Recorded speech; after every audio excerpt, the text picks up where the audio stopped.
Hello and welcome to another Daily Muppet. In today's video, we're going to talk about the news on the takeover that's come out, conflicting reports as usual. We will talk about the transfer window, backup keeper coming in, some new names potentially that might be interesting to look out for, and if the window itself is kind of fizzling out. So let's get into it.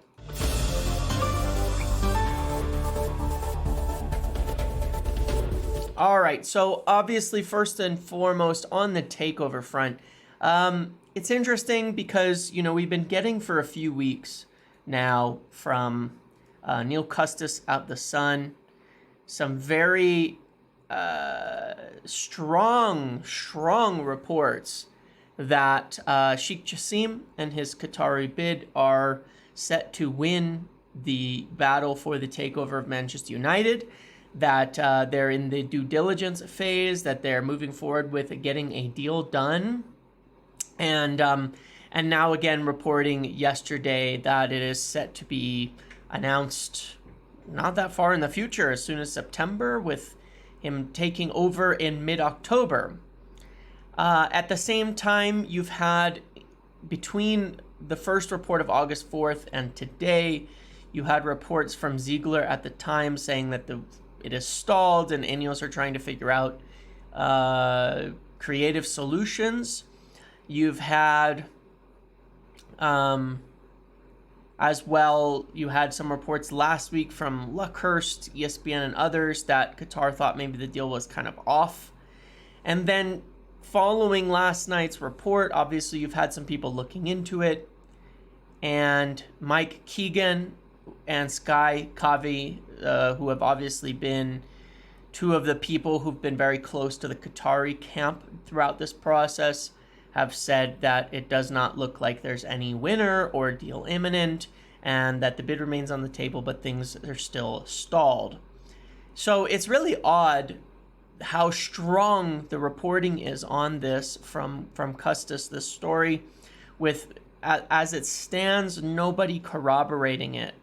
And I'm not even here to deny it. I don't know, to be quite honest. I mean, I will say this from my side, from people I hear on the Ineos side and such as well. I've not heard positive things, and it's not just not positive for Ineos. It's sort of like not positive that anything's going to happen. But I will say that I think that, I will say from my side of the information, I don't think that right now Ineos feel they're going to get the club. But at the same time, I think they think nobody is, as it stands, or that it's going to be some other option. And it seems like that's the general consensus around most media, is that as it stands right now, there's nobody who would be thinking, we're taking over, we're going to get the club, or that we're going to get our bid accepted, but that it's just stalled. And maybe Custis is right, and he's the one person who has the inside track on the deal, but it would be very odd given the denials from people close to the Qatari camp. Now, could that be them trying to play it down to ensure that it goes through without any further competition? Maybe. But I'd be surprised. I would be surprised if everybody didn't know except this one person in the reporting world. And when you compare things, in terms of general reliability and such, obviously some people think it's not a brief, but a leak from the club to distract from the Mason Greenwood situation, which has plausibility. It came out first August 4th, which was the day that Mason Greenwood was supposed to be announced and wasn't. And things started leaking back then. And then again, here right after this whole Greenwood situation is done. I don't know. At this point, with regards to the takeover, I feel very strongly that the Glazers need to go. I think that, once again, someone is taking the heat for them, even on the Greenwood situation with Richard Arnold, with everything else that's going on. And I think we're all in agreement that, they need to go. It would be best for everybody for them to leave and for someone to take over. At this point, I quite honestly, as well, from a personal standpoint, don't really have much in terms of opinion on who takes over. I don't really care if it's Ineos, if it's Qatar, whatever. It really doesn't bother me. From a personal standpoint, when you look at how the whole Greenwood situation and what's gone through it, I think it's, to me,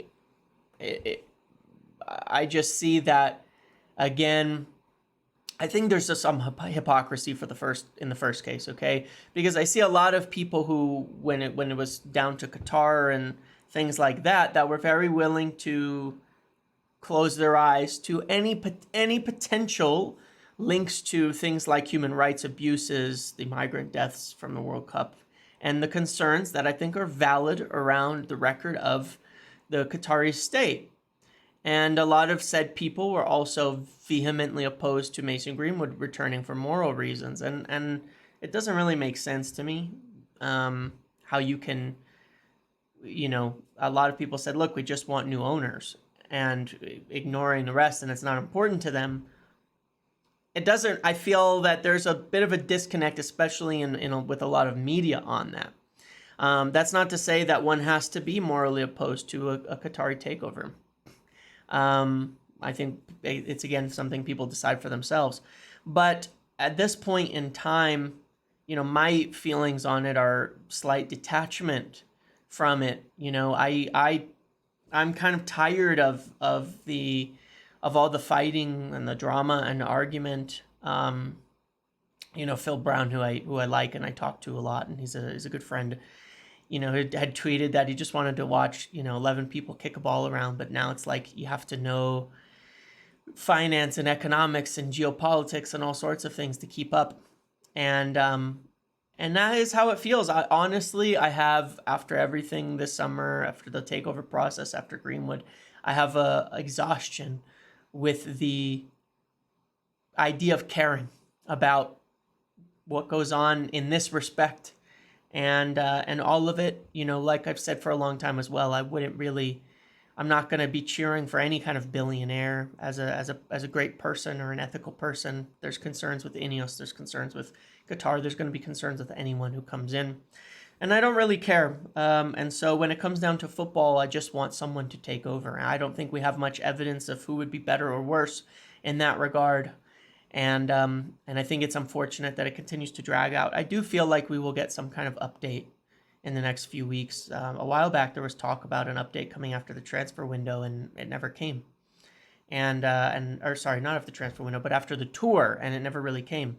So we'll see. But at this point, exhausting, and still, it feels like, based on most of the media, that we're no closer to conclusion. And if once the transfer window ends, we don't get any kind of update early in September, then I think we take it at face value and say that it's a stalled process. So moving on to transfers in the transfer window, obviously one of the things that's come out that has been in progress for a while, I know we've talked about this probably a dozen times this summer, Erik ten Hag did not want Dean Henderson at the club, did not want to keep him. Dean Henderson doesn't want to stay. They're in talks for him to join Crystal Palace. And it looks like have already lined up his replacement in, I'm going to butcher this, so I'm just going to say it how I understand it, but Altair, so we could joke, the assassin from Assassin's Creed, that is the keeper that is coming in. He has some back issues that they wanted to evaluate, and according to some reports, he's already passed kind of that evaluation and would be set to arrive as a backup keeper. And it looks like it's contingent, of course, on Dean Henderson joining Crystal Palace, but it seems like they're all lined up for that to happen. It's fine. It's whatever. I think it's good to have a backup keeper. I don't know anything about this player. We'll see.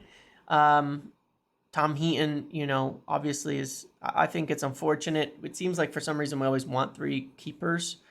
I think it would have been maybe nicer for Tom Heaton to go and play at Luton and be the first choice goalkeeper there. And now, instead of being a third here, but he's a nice guy, good presence around the team. I guess we'll see. Maybe he'll get a chance at a move, but it's obvious they wanted another goalkeeper, another young goalkeeper to come in, or a younger goalkeeper to come in and potentially be able to rotate. Otherwise, it's been very slow on the outs, hasn't it? You know, a few weeks ago, things had really picked up. There was a week where I was told, about Fred, and that ended up happening. There was Donny van de Beek was in talks to join Real Sociedad on loan. He's been left out of the squads for both weeks. There was double offer for Maguire and McTominay. And now none of them are gone except Fred. And it's almost absurd because if you were to look at the start of our season and look at the weeks upcoming, with what our team is now,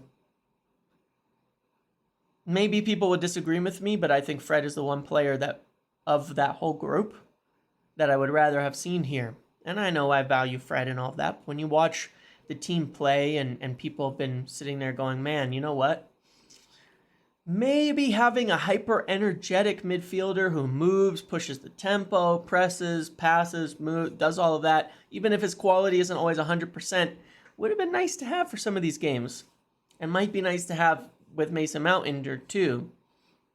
And that was my point. And that's why I was surprised when he was the one leaving, because he fits kind of the profile correctly for what we're trying to build. And a Casemiro, Fred, Bruno midfield is not a bad one to run out in many games. It won us a lot of games. So, we beat Barcelona with that.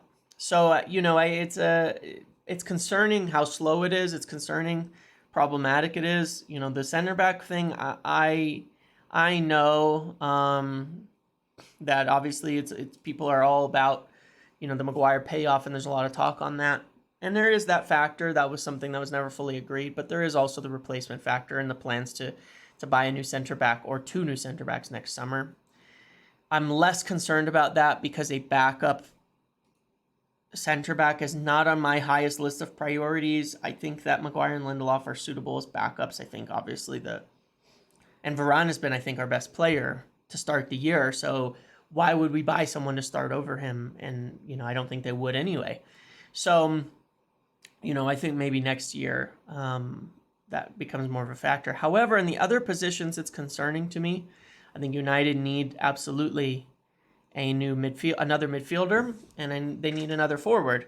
And I can see the concern, the concern with the forwards is, I tweeted this out and I think some people took it the wrong way. I said, Rashford, let me find the exact numbers and make my point here a little more clearer on this. Rashford has 76 goals in the Premier League. Sancho, Antony, Garnacho, and Højlund combined have 16. Obviously, Højlund hasn't even played, but that's my point. 16 goals between our other 4 main forwards. With Martial usually not counted on, though he might end up having a role if somehow he stays healthy now, because we don't have a choice, right? 16 Premier League goals out of all of our forwards compared to Rashford. That's not great. I mean, that's not enough experience, and we've seen it the first 2 games. I've been talking to some people. I'm not an expert, but I've been talking to a few people, looking at how we've played and tactics and things like that. And some of them aren't as concerned with how we're playing, more so specific areas. And a big one of them is the wing play. Antony and Garnacho do not look like players that are, and Garnacho, this is not a knock against him. He's young. I wouldn't expect him to be 100% ready yet. He shouldn't be. I'd be extremely surprised. It's not, an exponential path where you break in and suddenly you're ready to start for a team that's pushing for trophies and stuff. So this is not anything critiquing Garnacho. He's going along his development pretty ordinarily. We shouldn't have to have him start. Antony is a bigger problem to me, a bigger concern, because he's really not showing much, especially for the money that was spent. And the issue with the money that was spent is, again, not to blame it on the player, but as I mentioned last year, my concern was it means how can you spend more in that position when you spend that kind of money? With the way that things are set up, I don't think we will. But the outs have been very slow, and so, of course, the ins have not come in. There's a few new names that I want to talk about here that are being evaluated because I've been trying to explore this. And the issue is, I don't know where the money comes from. Obviously, there's Sofian Amrabat. We know that, and Gravenberch on potentially loan and option and all that. These seems like things that could happen to shore up the midfield.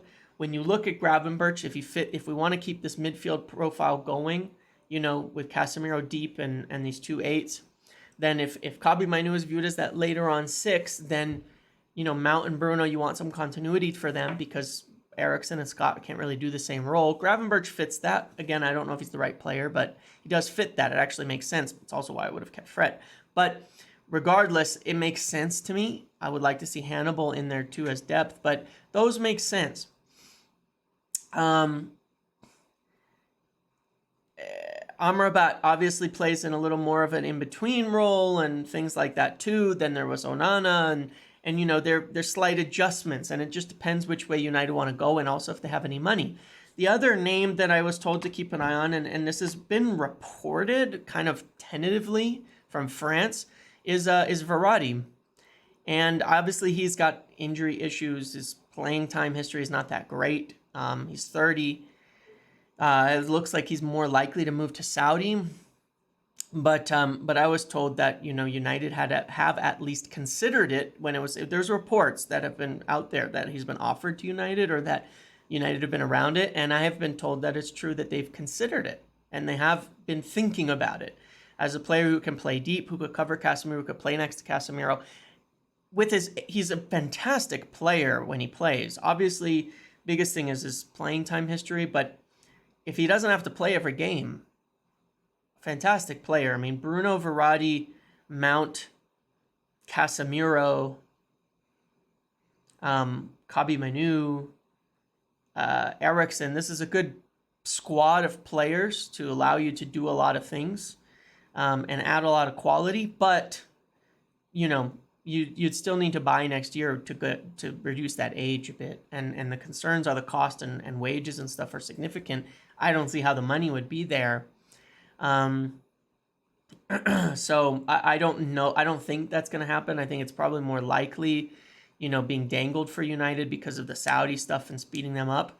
But I think it's been something they've thought about and considered, because if you could get a healthy Verratti into that midfield, wow, you'd have quite a player on your hands there, and quite a transformation in terms of quality. But, so I think it's one that it would make sense for United to consider. And then the other name that I haven't seen linked at all is Yeremy Pino. Been linked to United, been offered to United, I should say, or brought up to United by his representatives. He's a player that I understand was on our right wingers list, alongside a lot of other names of the last few years, Dembele, Chukwueze, Kulusevski, and then Antony, who came in with Ten Hag. And he's a player that I think he's a very young but extremely exciting right winger. And my concern when I look at our team is we don't have any other right winger to Antony, and he is vastly underperforming. I mean, he just is. Somebody tweeted this out, and I was reminded of it, that, he has 4 goals in the Premier League, but 3 of them came in his first 3 games. It means he has 1 goal since his first 3 games in the Premier League. And that is absolutely not it. We cannot make it like this. Look at the goal scoring burden we have, where Rashford had to carry the team last year. And, he needs to go back out on the wing, in my opinion. But, I think Rashford, I've said this before, Rashford, Højlund, and Sancho will end up being our best front 3 if we can see that and actually play it and try it. But I'm concerned. We need more right wing options still. And if Sancho's not going to be allowed to play there, then we need somebody else for the right wing. Again, with Yeremy Pino, an extremely exciting, very talented player that would totally fit how Ten Hag wants to play, even though he's not left-footed. Great control, great on-ball ability, creative. He's a really, really exciting, very young player. Issue is, of course, where's the money coming from? I don't see it. And you have a lot of talk of what's going to happen in this window. And I think that, early on in the window, I thought things were going quite well. We got Mount in. We got Onana in essentially for the start of the tour. We got Højlund in. The injury thing was unfortunate, but he otherwise was going to be ready to play in preseason games. And 3 starting 11 players into the team. One, of course, the injury issue that came up was very unfortunate, but I thought it was a good start. And 3 weeks ago, then you had looking like Fred, Maguire, McTominay, and Van de Beek were on the verge of leaving. It's stalled, and it has fizzled out into me being not a great window. I think it's a good it's an okay window in terms of the quality of the players brought in. And if you disagree in terms of the quality of the players brought in, well, that's on Erik ten Hag.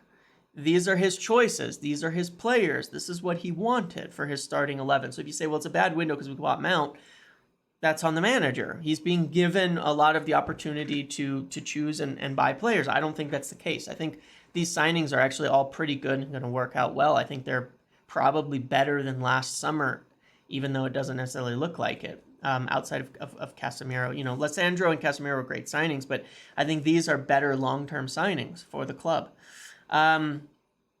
And so it's rather interesting because it's a lot of debate on this, but I think it has turned to not a great window. But, not because of outs for the sake of outs, because I don't, we've gotten rid of a lot of players. A lot of players have departed. They've been selling off youth. There's a big focus on rebuilding the under-21 side. So far as I understand it, there's a big focus on recruiting there. You could see definite arrivals on that side. They really want to add some more youth players in because they feel that there are not the players to break through. But in terms of the senior outs, there's a few more players you'd want to go, but for the purpose of bringing new ones in. And it has stalled in that respect. And I don't think we're done. I think that they're still trying to get at least one more thing through the door after this backup keeper, but they need some of these outs to get sorted, and it's stalled. So no, I don't think it's great. But at the same time, right now, our starting 11 will consist of, when Højlund comes in, Højlund, Antony, Mount, Casemiro, Lissandro, and Onana. 6 players that Erik ten Hag brought in as starting 11 players, which is more than I think any of our other managers have got in their first 2 years. And the players that he still has in the starting 11 that he didn't sign aren't exactly, shit players. I mean, there's Marcus Rashford, who carried us, Luke Shaw, who's been very good and fits how Erik ten Hag wants to play. There's Bruno, who is exceptional. Rafael Varane, who's been, I think, our best player so far this year. And then at right back, obviously, that would be the one area where you'd say, maybe it doesn't quite fit Ten Hag, but Wan-Bissaka's been our second best player, outfield player, in my opinion, this year, and has come a long way. So my point is that the window is fizzled. I don't think it's that good. But I think that, at this point in time, we have a very good team, and I think Erik ten Hag is a very good manager, and I think that things will improve in terms of play style, but they need to. The quality of the players that we have, the money that was spent, what we've brought in, we do have to look better than we have the first couple of weeks. Regardless of that, we need more, and we do have to look better. And it's not all about transfers. Mikel Arteta built a very strong team prior to this summer, with fewer reinforcements in terms of quality of signings and such. He was more years in. He's obviously a good coach and has coached a real solid team and structure and play style into there. He had more time. So I'm not making the comparison like Ten Hag is a failure, quite the opposite. This is only the second season. This is, to me, the year where, let's see, by December, we should be really seeing how he wants to play, able to implement it, and seeing results from it. It's not going to be perfect. I don't think we can press for the league this year. But we have a good profile of ages in the team to where, especially if Kobbie Mainoo comes through and these younger attackers start developing, Garnacho, Højlund, and we don't stifle them, then a few more signings next summer will push us over the edge. But we should be able to have a very good season and play well and have a really positive year with the players that we have now. And that's not to take pressure off the fact that we need more, because we do. We should be selling McTominay. We should have let him go and bought Amrabat, in my opinion. We should have done that. I think we should have. That's one of the main positions. And then the other main position in this, Erik ten Hag does have to take some heat for, is Antony at this point doesn't look great. And he really has to kick on in the next couple of months, or it will be considered a failure as a signing.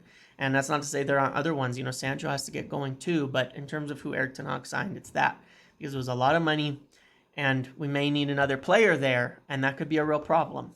So that's my views at the moment. I think that, yeah, overall the window's okay. We should still be able to produce. We should still be able to get good results. We should still be able to improve the play style. But hopefully they can get at least one more person in to the midfield or forward line, either one, frankly, for me, to kind of shore things up and improve what we've got. And if it's in the forward line, I'd like it to be at the right. Because I think we need options for Antony unless Sancho's going to play there. So that's what I've got for today. Obviously, the keeper, like I said, keep an eye. Amrabat, Onana, Gravenberch, Verratti are the club considering it. Yeremy Pino being offered, someone who can play off the right. Let's see if they can do anything. I am concerned about the money, that the money isn't there, and that the sales have stalled on pretty much all fronts. And that we might be in for one of those times where the window's pretty much done, but nobody hears about it. They kind of keep it dwindling, and then still nothing happens, and the window fizzles out and ends, and nothing comes in. But I know they're still trying. Let's see what happens, okay? Thank you for watching this video. Make sure to like, comment, subscribe, turn notifications on, and I'll see you in the next one.